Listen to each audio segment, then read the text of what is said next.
Let's go over a bunch of the more curious parts of Jujutsu Kaisen. Some of these insights are pretty significant and some are just minor observations. But there is roughly about 30 different secrets in this video, so make sure you pay attention. Let's start with the disaster curses and what might be an intentional design choice that comes with their presentation, and that's how all 4 of them represent one unit. Think of it as a warrior of some sort. Hanami is the shield, since she is canonically the toughest out of them, Jogo being the main weapon as he boasts the most offensive power. Dagon represents the heart, since he is the most emotional out of the bunch. He values identity and companionship. And Mahito is the brain, the one that is consistently evolving and is the mastermind and leader. And they all died in a way that contradicts and goes against what they are known for. Hanami died in a battle of endurance and her physical toughness was turned to ashes. Jogo was burnt alive with firepower that is greater than his. Dagon, who values identity and names, was killed by the one that left his identity behind and erased his name. And Mahito, the one that manipulates and uses humans, was manipulated and used by a human who killed him. The curse born from humans' malice and greed died to it eventually. Which brings me to a particular symbolic representation of Son Wukong. In one of my old videos from 3 years ago, I made the comparison with Toji. Wukong is the Monkey King, and it makes sense to say Toji can represent that since he's the strongest human being who does not use cursed energy, and those humans are constantly referred to in the manga as monkeys. They both use tools for fighting. 2 of said tools share names, being the Nimbus Cloud and Toji's Roaming Cloud. Wukong fought a Dragon King and so did Toji, but more than anything, what makes this observation really set in stone is their confrontations with the strongest around, the ones that ascended, Gojo and Buddha, the honored ones. It still is very interesting no matter how I think about it, but lately Mahito has been making a claim for the Monkey King title. And that's through 2 different things. One being his encounter with Sukuna, the closest to a fictional deity in the verse, which almost ended up in his death, reminiscing of when Wukong first met the Buddha, and his death where he died by the palm of the closest character to a Buddhist monk, which is Kenjaku. Death by his palm, just like Buddha's palm, which pushed Wukong down and imprisoned him, which can also refer to Mahito temporarily being absorbed and imprisoned. If we take in consideration his origin, which is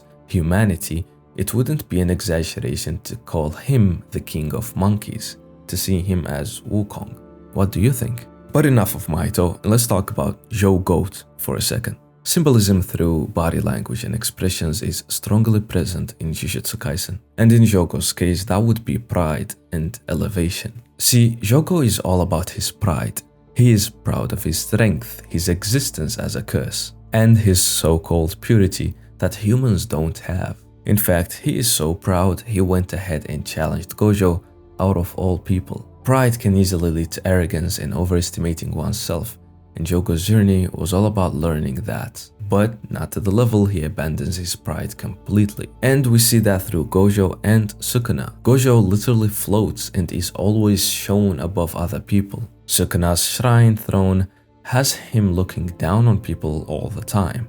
And Jogo challenges both. Jogo is small in size, which contradicts everything scary about volcanoes, already hinting at the main theme in this case. And when Gojo literally ripped his head off and stepped on it, his ego took a huge hit. The hit was too strong, it changed him both physically and mentally. His body had to take time to grow back from the childlike state it was rendered to, making him look even smaller.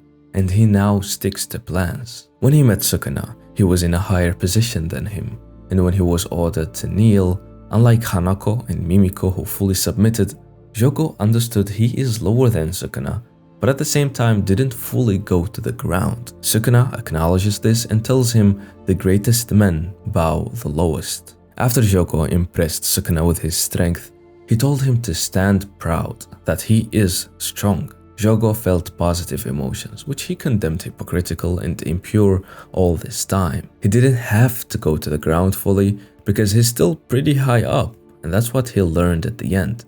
And coming from Sukuna, it meant a lot. unlike Gojo, who pretty much just tells him he's trash. Since we talked about purity, enough of curses, and let's take a look at two of the purest humans in the show, Itadori Yuji and Haibara Yu. Just by mentioning both, you already get why they are very similar. Silly little positive guys who are doing their best. Aside from their personalities and attitudes though, what strikes me the most about their parallels is their presence and influence on Nanami. I am 100% sure that Gojo introduced Yuji to Nanami because he would remind him of Yu, who was a huge catalyst in Nanami's philosophy as a sorcerer, which will help strengthen both of their resolves. Yu and Yuji share the similarities in names too, and they both said pretty much the same thing when they talked about why they want to continue being a sorcerer. Yu said that it feels really good to give his all to something he can actually do, and Yuji said that containing Sukuna is something only he can do, so he will do it. Why did Gojo pair Yuji and Nanami? Well, it's Gojo, the same dude who sent Inumaki and Panda to Geto of all people, knowing he would easily crush them, but not kill them, and that would make Yuta lose his mind and manifest Rika. He is twisted a little, maybe, but he's much more emotionally smarter than we give him credit. On the topic of Yuji, let's talk about his Oni-chan for a second. Remember when Choso was trying to finish off Yuji at the end of their fight? And in the anime we get this shot. Why are there two colors in this pool of blood? Well, one is Yuji's and one is Choso's. And no, they aren't different because Choso is not fully a normal human. That would have been too simple. See, the bright red one is from Choso. Because he uses blood manipulation, the blood is directly released from his arteries, and that type of blood is oxygenated and has this color. Meanwhile, Yuji's blood is all from injuries he received in the fight, and it has the darker color because it's either from veins, meaning it's void of oxygen, or it's capillary blood, and that's why it's a darker red. This attention to detail in the anime is just jaw-dropping. They did not have to do this, but they did, and they deserve respect for it. You already know that innate techniques are tied to character personalities. But to what extent? Did you know that Todo's Boogie Woogie, which is just him clapping his hands, is most likely hinting at idol concerts and how fans clap hands to connect with the idol and praise her? Well, it's pretty clear then why this would be Todo's subconscious manifestation.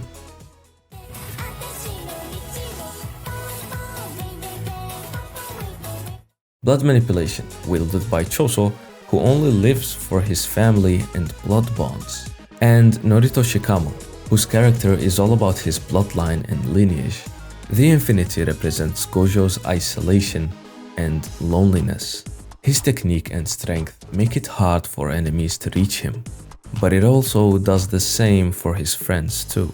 And only those that surpass the infinity really get through to Gojo. Nanami's ratio shows his rational and calculated personality and lifestyle, where logic and numbers dictate everything. Ideal transfiguration allows Mahito to play with lives and manipulate souls as he wishes. All of his dark and messed up desires are achievable through it. Mei Mei manipulates crows, which allow her to spy and gather intel, which can put her in advantageous situations, since she can change sides pretty quickly. And more brilliantly, crows are known for being trained and used to collect money. And well, it just so happens that money is what Mei Mei is all about, so it all makes sense now. The same basis can be applied to pretty much every technique, as it either ties to its user's personality or attitude. Did you know that Megami's name means blessing? And knowing it is pretty much canon and is necessary in the story. So, meaning that when Toji died, Gojo received his blessing and Geto received his curse. In the most literal of senses too. Gojo ascended and Geto fell to the depth. And all of that happened after Toji introduced himself in their lives. He created the separation between them, and Megami and the curse are just metaphors for that. Geto and Gojo essentially represent the yin and yang of the story. It's pretty obvious. The second season even makes sure we notice and understand it. They are not just best friends who contrast each other's personalities. Gojo is the careless and carefree one, while Geto is the formal and strict one. They represent good in the bad and the bad in the good. That's why when Geto died, Gojo changed even more than when he left. He became incomplete, and his technique shows that. Keep in mind that around the time that Gojo mastered the Infinity, Geto began to fall. It was the start of them getting further from one another. It's like I mentioned earlier, the Infinity makes it look like it's harder to reach Gojo emotionally as well as physically, and Gojo's eyes let him see more than others do. Yet he still couldn't see that his friend really needed him. He said it himself, all this power, yet it ain't enough. A brilliant moment in the manga is when the seniors awkwardly don't know what to tell Gojo before his fight with Sukuna, but Yuji shouts at him to remove his Infinity, that it was in the way, to give him a slap of encouragement in the back. Only the pure-hearted Yuji can do stuff like this. Nobara even told him once that she keeps the seats in her heart reserved for special people, but people like him force their way in. The same symbolism with the chairs and the white background appeared again when Yuji was able to turn Higuruma around. Simply brilliant. Speaking of Higuruma, in volume 19, we see him holding a dying sunflower. But did you know that the word Higuruma is another name for sunflower?